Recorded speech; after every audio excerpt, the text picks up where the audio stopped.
Euh, alors ici, je viens avec une première partie des questions-réponses parce que quelqu'un m'a envoyé une question qui concerne les motivations, donc m'a demandé d'expliquer un petit peu plus ce que c'était donc justement dans la tradition bouddhiste.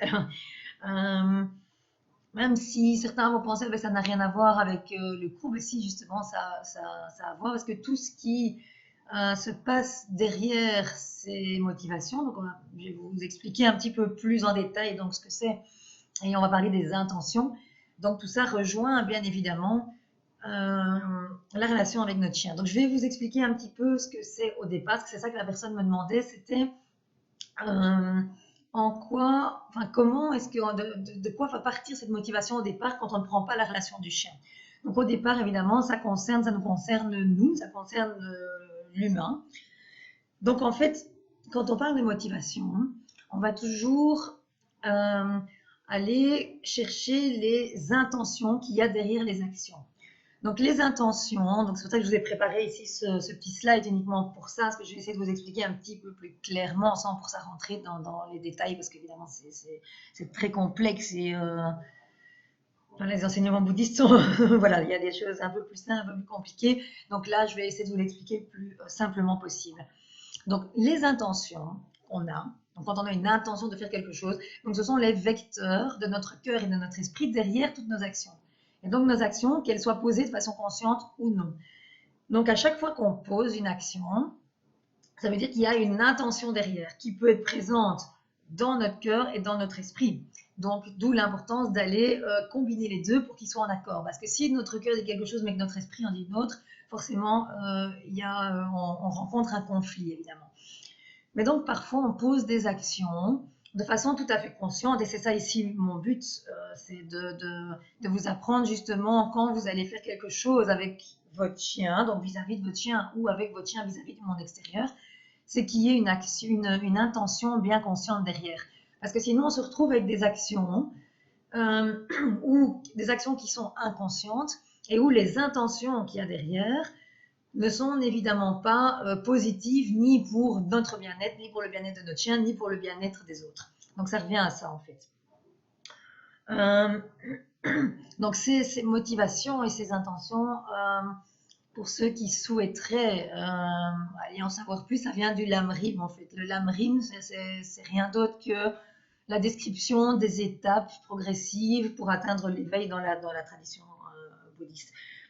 Euh, mais sinon, comme je vous le disais la fois passée, je pense qu'il y a dans un livre du Dalai Lama, il a expliqué les motivations, mais je ne saurais plus vous dire quel bouquin, je ne me souviens pas. Si jamais je le retrouve plus tard, je vous communiquerai, mais là vraiment ça ne me vient pas. Alors, donc, on a les trois petites motivations. Donc, je vais vous l'expliquer pour vous sans tenir compte du chien pour l'instant. Donc, on a la motivation inférieure, la motivation intermédiaire, la motivation supérieure, sachant qu'évidemment, ces trois niveaux sont interdépendants, bien sûr.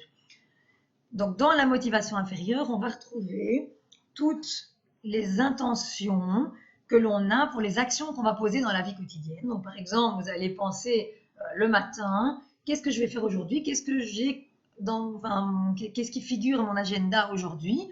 Dans ces actions-là, vous allez aller réfléchir et vous poser la question des actions qui mènent à un plus grand bonheur pour vous, à une plus grande santé ou des choses comme ça. Donc, à ce moment-là, c'est vraiment aller regarder les activités que vous allez poser ou que vous allez effectuer ou les actions que vous allez poser aujourd'hui et vous vous posez la question de savoir si effectivement elles vont vous mener vers une plus grande joie, vers un plus grand bonheur véritable et si elles vont vous apporter une plus grande santé par exemple. Donc ici, ça vous concerne uniquement vous. Et il n'y a pas nécessairement de dimension spirituelle ici. Donc, c'est simplement aller vous poser la question, je ne sais pas moi, vous allez penser, ben aujourd'hui, la façon dont je vais manger, par exemple, le repas que je vais cuisiner ce midi ou ce soir, et donc vous posez la question, est-ce que ce que je vais manger là, est-ce que euh, ça va me mener à un plus grand bonheur en général? Est-ce que ça va être favorable à ma santé ou pas? Et donc, selon la réponse que vous recevez, vous pouvez choisir de modifier votre action parce que vous voulez, derrière ça, poser une intention qui soit consciente et qui soit justement pour mener à un plus grand bonheur pour vous et une plus grande santé. Donc ça, c'est c'est juste un exemple. Ça pourrait être votre alimentation, ça pourrait être une action que vous allez faire, je sais pas moi, l'activité physique que vous allez faire aujourd'hui. Je sais pas, n'importe quoi, tout ce que vous allez faire aujourd'hui. Est-ce que la question est, est-ce que ça va, est-ce que l'intention qu'il y a derrière, c'est de vous mener vers un plus grand bonheur, vers une plus grande santé ou que sais-je. Donc ça se concentre sur vous, donc ça se limite à vous. Mais donc vous voyez qu'il faut commencer de là. On ne peut pas avoir ceci si on n'a pas commencé par ici. Je veux dire, si par exemple ici, vous entreprenez des actions qui ne sont pas bénéfiques pour vous, c'est un petit peu difficile d'aller vraiment vers les autres motivations pour aller créer des choses qui soient bénéfiques pour les autres. Donc, c'est là qu'on commence déjà à voir que tous les niveaux sont interdépendants. Donc, il faut d'abord qu'on puisse le faire pour nous-mêmes. Si nous, on se sent bien, ben après, forcément, on peut le faire mieux pour les autres. La motivation intermédiaire. Oui, donc ici, dans la motivation inférieure, donc vous avez aussi donc cette réflexion sur les intentions derrière vos actions. Et puis, si vous vous rendez compte qu'effectivement, il y a une action que vous allez faire aujourd'hui qui ne vous est pas bénéfique, vous pourriez choisir de la supprimer ou de la modifier, de la transformer, etc., vers une action qui vous est plus bénéfique, par exemple. Ensuite, on a donc la motivation intermédiaire, où là, on a vraiment une intention plus profonde encore que ce qu'on avait dans la motivation inférieure. Donc là, c'est toujours pour vous, quand on prend uniquement donc, ce qui est dans le lamrim, donc qui est dans la tradition bouddhiste. Après, je vous expliquerai avec le chien ce que mon maître de formation avait créé, avait transformé, transposé la relation avec le chien. Mais donc ici, quand je vous parle de la tradition bouddhiste en soi dans le lamrim, on parle uniquement de vous en tant qu'humain qui avez ces trois motivations. Donc, dans la motivation intermédiaire, on a l'intention de se libérer de la confusion. C'est-à-dire que là, on va plus loin qu'ici. Ici, c'était des actions qui vont mener à un plus grand bonheur, à une plus grande santé, mais sans dimension spirituelle ou sans profondeur particulière. Ici, on en vient à se demander, est-ce que dans les actions que je pose, est-ce que ce que j'entreprends aujourd'hui, est-ce que ça va vraiment me permettre de comprendre mieux les choses et de sortir de ma perspective limitée personnelle. Donc, c'est-à-dire, quand je vais aller faire quelque chose avec mon chien aujourd'hui, est-ce que ça va me maintenir dans mes schémas habituels où je pense reconnaître des choses, mais finalement, peut-être que j'ai des idées complètement fausses sur la situation telle qu'elle est en train de se produire, ou bien est-ce que l'action que je vais poser avec mon chien aujourd'hui ou avec mon partenaire, avec mes enfants, peu importe, est-ce que ça va contribuer à justement modifier mes schémas de perception? Est-ce que j'ai l'intention là-dedans d'aller élargir ma perspective pour voir les choses telles qu'elles sont réellement et donc pour avoir une meilleure compréhension qui ne se limite pas à mes schémas habituels limitants? Donc, ça pourrait être, par exemple, attendez, je vais essayer de vous trouver quelque chose avec le chien. Je vais faire une activité avec mon chien aujourd'hui où on va aller se promener, on va rencontrer des personnes, voilà, on va dire ça, des personnes et des chiens. Est-ce que mon intention là derrière, est-ce que c'est de rester dans ma peur, dans mes schémas préconçus où je pense que mon chien est comme ça, je pense que mon chien va réagir comme ça, et donc j'ai du stress, j'ai de la peur, et donc est-ce que je vais prendre les schémas habituels qui pourraient être le fait d'éviter sans essayer de comprendre ultérieurement, ou bien est-ce que mon intention aujourd'hui derrière cette action que je vais poser d'aller rencontrer des personnes ou des chiens, ou est-ce que justement je vais aller expressément me mettre dans des situations où je peux rencontrer des personnes et des chiens à une distance qui convient, mais pour essayer justement de transformer mes schémas de perception. D'accord? Ça pourrait être ça. Donc, où j'ai l'impression, ben voilà, mon chien, quand je vais là, il est comme ça. Ben aujourd'hui, je vais me dire, je vais aller faire ça pour essayer de voir les choses autrement, pour essayer d'apporter une nouvelle réponse, pour essayer d'aller l'aider là-dedans. Donc, vraiment une intention d'aller se libérer de la confusion. Donc, dans le bouddhisme, en fait, la confusion, ça veut dire les pensées qui sont erronées. Donc, la façon de voir les choses qui n'est pas réelle. On ne voit pas les choses telles qu'elles sont réellement parce qu'on est imprégné de justement nos filtres, nos schémas habituels, nos peurs, nos angoisses, enfin tout ça. Donc, ici, on va un peu plus loin, évidemment, que dans la motivation inférieure. On ne se limite pas ici uniquement à la satisfaction temporaire. Donc ici, Elle peut concerner simplement la satisfaction, bien que c'est pas tout à fait temporaire, bien sûr, dans la motivation inférieure, mais on pourrait dire, par exemple, voilà, ça va mener à une plus grande santé aujourd'hui, mais sans penser pour ça à long terme. Ici, ce qu'on veut, c'est vraiment aller comprendre mieux les choses, c'est avoir une vision plus juste de la réalité. Donc, c'est vraiment aller... Donc ça concerne toujours nous-mêmes quand on parle du Lamrim, donc quand on parle de la tradition bouddhiste. Donc, j'en suis pas encore à l'explication de mon maître de formation sur le binôme. Hein. Donc ici, je vous ai pris l'exemple du chien, mais on est toujours dans la tradition bouddhiste où vous, la motivation intermédiaire ici, elle part de vous. Elle part pas du binôme que vous formez avec votre chien. Mais donc, si je dois prendre un exemple qui est tout à fait différent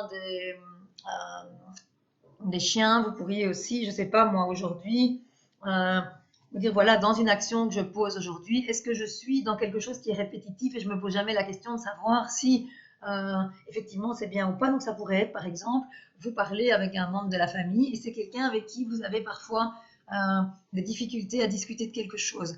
Ça pourrait être ici, aujourd'hui vous allez aller discuter avec cette personne. Est-ce que vous allez le faire de la même façon que d'habitude, c'est-à-dire peut-être rentrer dans des préjugés ou penser à ce que vous allez pouvoir répondre à la personne sans pour ça développer votre empathie et élargir votre perspective pour aller mieux comprendre la personne. Donc la motivation intermédiaire pourrait être aujourd'hui votre intention derrière une action, par exemple, d'aller discuter avec quelqu'un de votre famille, de par téléphone, je ne sais pas, peu importe, ou de rencontrer des personnes en rue et d'essayer de sortir de vos schémas habituels qui font que vous jugez les personnes, mais que vous allez vous ouvrir aujourd'hui à une plus grande empathie pour justement élargir votre perspective à vous. Donc, si vous voulez, c'est pour vous libérer, vous. Donc, vous voyez qu'ici, on va déjà beaucoup plus en profondeur que dans la motivation inférieure, mais on n'en est pas encore à aller être au service de tous. Et puis, on passe dans la motivation supérieure, et parfois, elle est appelée aussi la motivation vaste. Et donc là, on a l'intention de poser des actions qui peuvent aider tous les êtres. Donc, tous les êtres, ça veut dire tous les êtres humains, tous les animaux, tout ce qui vit, en fait, tout ce qui... tous les êtres ayant des sentiments ou des choses comme ça. Donc là, on ne se limite pas évidemment ni à nous, ni à notre chien, ni à notre partenaire, ni à nos enfants. Là, c'est vraiment des actions qui peuvent aider tout le monde. Donc ça peut aller de la simple présence, ça peut être, je ne sais pas moi, quelqu'un aujourd'hui, vous savez que quelqu'un est en difficulté, vous allez lui offrir ce dont il a besoin pour aller mieux aujourd'hui, par exemple. Ça peut aller de ça, comme d'une simple présence où vous savez que si vous téléphonez à quelqu'un, ça va lui faire du bien. Mais ça peut aussi aller jusqu'à la libération des êtres, des autres êtres. Donc, comme vous aviez ici la motivation pour vous-même, de vous libérer de la confusion, dans la motivation supérieure, vous pourriez avoir aussi non seulement la simple présence ou offrir quelque chose à quelqu'un, mais vous pourriez avoir le désir profond de libérer les autres aussi. Donc ici, évidemment, ça ne vous concerne plus vous, mais vous voyez que pour arriver ici, forcément, vous devez avoir parcouru ces deux-là. Donc, vous voyez que c'est interdépendant parce que vous ne pouvez pas vous trouver dans la motivation supérieure si vous n'êtes pas passé déjà dans l'inférieur où vous faites des choses qui sont bien pour vous, mais sans l'aspect spirituel, sans l'aspect plus profond de la compréhension des choses, de l'empathie, etc. Mais donc, vous faites des choses déjà qui sont de base, je veux dire, à la surface, c'est la couche la plus extérieure en fait. C'est comme quand vous pelez, quand vous épluchez un légume ou quoi, ça c'est la couche extérieure en fait, c'est la surface, c'est ce que vous voyez en premier. Donc si vous n'allez pas travailler là-dessus, c'est assez compliqué déjà de passer à ceci et ne parlons même pas d'arriver à ceci. Donc on voit que tous les niveaux sont interdépendants. Donc ça c'est pour ce qui... voilà, pour ce que la personne m'avait demandé de le remettre dans le cadre bouddhiste. Donc ça, c'est pour les humains en soi. Maintenant, ça a été transposé, donc comme je le disais, la relation avec le chien, donc le binôme qu'on forme avec notre chien, donc le binôme, le groupe stable qu'on forme avec notre chien. Où là, la motivation inférieure, évidemment, ce serait plus... dans la relation avec mon chien, ben moi, ce que je souhaite, c'est que ça mène moi à un plus grand bonheur, à une plus grande santé, etc. Mais pas mon chien, je m'en fous, par exemple, d'accord? Donc, par exemple, je prends un exemple tout à fait concret de quelqu'un que j'avais rencontré ces dernières semaines, qui courait avec son chien. Et, et donc, ben, forcément, nous, enfin, j'en parle dans la partie sur le canicross, mais quand nous on court, ben forcément, si on croise un chien, ben forcément, on va s'arrêter, on va pas continuer à courir. Je l'explique pourquoi dans l'autre partie. Et donc, l'autre personne ne voulait pas s'arrêter, pourtant le chien voulait s'arrêter parce que forcément, c'était pas OK de nous croiser en courant parce que c'était c'était ni bien pour ce chien-là, ni bien pour les miens, c'était bien pour personne. En langage canin, c'était quelque chose de tout à fait grossier, on va dire. Et donc, le chien a failli sortir en fait il était en cocollier en plus, il a failli sortir de son collier. Et donc, la personne est en train de dire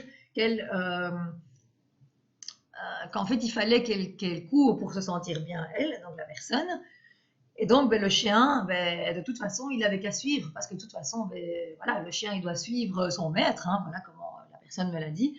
Et donc, c'était clairement une motivation inférieure. Donc, la personne voulait courir parce que pour son orgueil, pour son ego, pour son bien-être tout à fait personnel, la personne voulait courir et ne voulait absolument pas faire attention au fait que le chien voulait s'arrêter quelques secondes pour nous croiser correctement, parce que la personne avait un désir de performance. Et le but, c'était, voilà, moi je veux continuer, j'ai mon chrono, moi je dois, enfin voilà, pour ma santé, je dois vraiment parcourir. Ce serait très grave si je m'arrêtais quelques secondes. Donc là, on est clairement dans une motivation inférieure, évidemment. Où là, mais après, donc ça que je vous disais, donc les attentions sont toujours des vecteurs derrière toutes nos actions, mais les actions peuvent être inconscientes. Donc ici, dans ce cas-là, la personne que j'ai rencontrée là, probablement, son attention n'était même pas présente, enfin, elle n'était pas présente consciemment, d'accord? Donc la personne faisait ça, mais elle n'était pas consciente qu'elle était évidemment dans une motivation inférieure. Maintenant, ce qui est utile quand on commence à analyser ça, c'est qu'on peut prendre conscience de ce qu'on est en train de faire. Et donc là, c'est pas le but évidemment de nous punir, de nous en vouloir, de culpabiliser, etc. Mais de se dire, mais voilà, heureusement, j'ai la chance que j'ai pu maintenant réfléchir sur l'intention derrière ce que j'ai fait. Et qui parmi nous n'a jamais, enfin, personne, je pense, ne peut dire que au cours de notre vie, on n'a jamais fait quelque chose qui était uniquement pour nous. C'est pas possible. À un moment, il y a toujours quelque chose, un moment où on se retrouve dans une motivation inférieure et où on fait quelque chose qui est bien uniquement pour nous. Donc, je ne parle pas nécessairement dans la relation avec le chien, ça peut être dans n'importe quelle relation, dans n'importe situation de la vie quotidienne. Je pense que personne ne peut dire qu'il n'a jamais été dans une motivation inférieure en pensant uniquement à son bien-être à lui. Donc, c'est pas la question d'aller émettre un jugement et vraiment d'aller se condamner, d'aller se culpabiliser, etc. Non, c'est se dire, waouh, j'ai vraiment la chance que maintenant, j'ai acquis une certaine conscience et je peux justement aller prendre conscience de ce que j'ai fait. Et donc, je me rends compte aussi que j'ai la possibilité d'aller transformer cette intention dans une action beaucoup plus consciente et qui sera bien meilleure dans ce cas-ci pour moi, mais en plus, ça peut mener vers une motivation intermédiaire ou vers une motivation supérieure pour que ce soit bien pour les autres aussi. Donc ça, c'est vraiment intéressant. De toute façon, oui, pour la personne qui me posait la question sur le bouddhisme n'est jamais... le bouddhisme n'exclut jamais rien, en fait. Donc, le bouddhisme ne va pas aller non plus culpabiliser, des choses comme ça. C'est justement prendre conscience. Justement, c'est aller éplucher toutes les couches, en fait, de notre être pour qu'on arrive, voilà, ici, on va commencer par ici, tout le monde doit commencer par ici, puis on va passer à ces couches-ci, et puis on va passer à ces couches-ci, pour finalement arriver à ce qui est notre nature la plus profonde, et donc qu'on puisse évidemment poser nos actions de façon consciente et pour le bien-être de tous, nous y compris, mais pour le bien-être des autres aussi. Donc, dans la relation avec le chien, dans le binôme avec le chien, la motivation intermédiaire, c'était donc que donc dans ce qui a été transposé, là ça fait pas du tout partie, c'est pas du tout ce qu'on retrouve dans le lamrim, dans la tradition bouddhiste, donc c'est ce que mon maître de formation a transposé au binôme avec le chien. Donc c'est je veux le bonheur, donc c'est la même chose que ce qu'on avait pour l'humain vis-à-vis de nous, mais à un niveau plus profond, sauf ici on l'a pour le chien. Donc c'est je veux que mon chien soit heureux, donc mon chien veut automatiquement que moi je sois heureuse aussi. Et donc, on va tout faire pour l'aider également à se libérer de la confusion, parce qu'on sait que, par exemple, les chiens, il suffit que je vous prenne l'exemple de Tao avec les bruits, par exemple, avec sa panique vis-à-vis des bruits. C'est vraiment ces crises de panique vis-à-vis des bruits. La motivation intermédiaire, ce serait pour moi de dire, ben voilà, je vais essayer d'aller le libérer de ça, parce que c'est forcément un schéma habituel chez lui qui est destructeur ou qui est inutile, qui est erroné. C'est une vision erronée, parce que lui voit en tant qu'animal Il ne peut pas le voir autrement. Nous, on sait que les sons, ce sont juste des sons. On a la capacité de raisonnement par rapport à ça. Donc, on peut se dire, c'est un son parmi d'autres.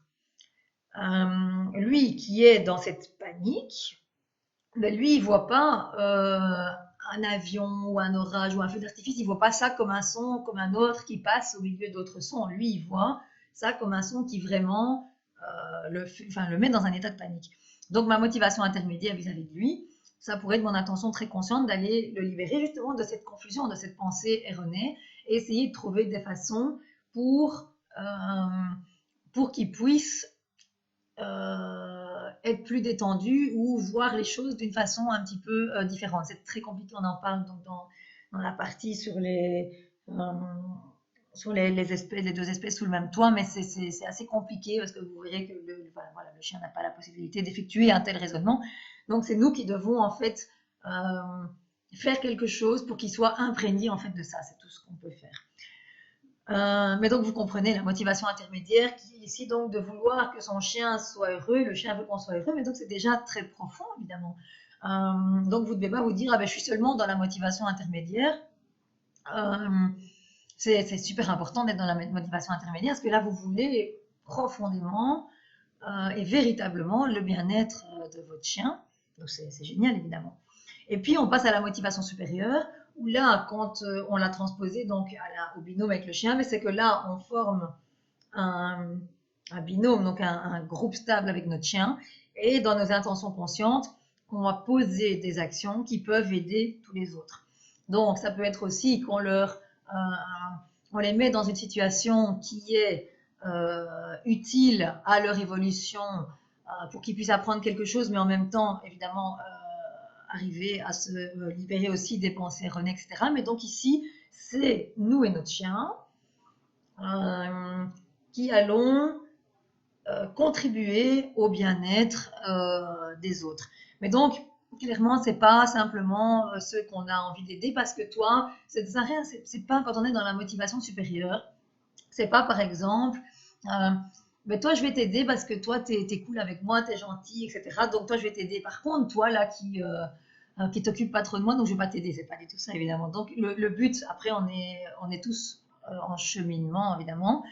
Et c'est le travail de toute une vie, mais le but serait évidemment d'aller aider tous, de vouloir le bien-être de tous. Donc, évidemment, on peut jamais aider tout le monde, c'est pas possible dans la vie de tous les jours, mais je veux dire, l'intention pourrait être dans ce qu'on fait, de ne pas aller exclure certaines personnes ou de ne pas aller être désagréable avec certaines personnes, parce que ces personnes-là, même si, mais quand je vous parlais là du garde qui me harcèle, qui me poursuit un peu partout, ben voilà, mon intention devrait être tout le temps, mais même si lui me fait du mal, ça ne veut pas dire pour ça que moi je dois rentrer dans le même schéma. Je pourrais évidemment poser des actions à chaque fois dans le but de l'aider, parce que s'il devient une meilleure personne, mais forcément il arrêtera de faire du mal.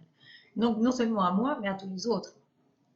Donc vous voyez que voilà, vous voyez un petit peu la différence entre les trois motivations.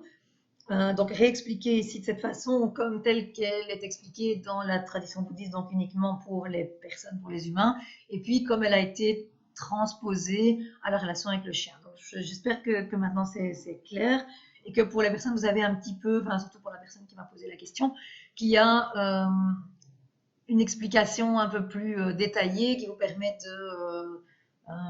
d'aller cerner un petit peu mieux vos intentions derrière vos actions.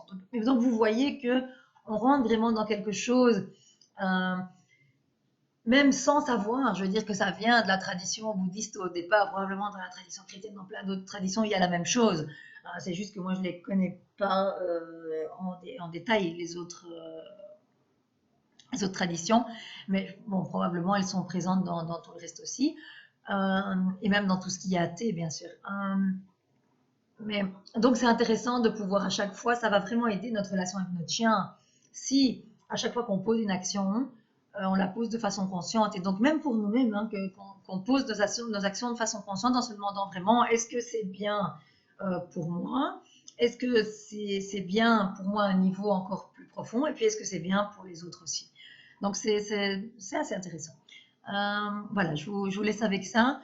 Donc comme ça, on a déjà notre première question à laquelle j'ai tenté d'apporter une réponse.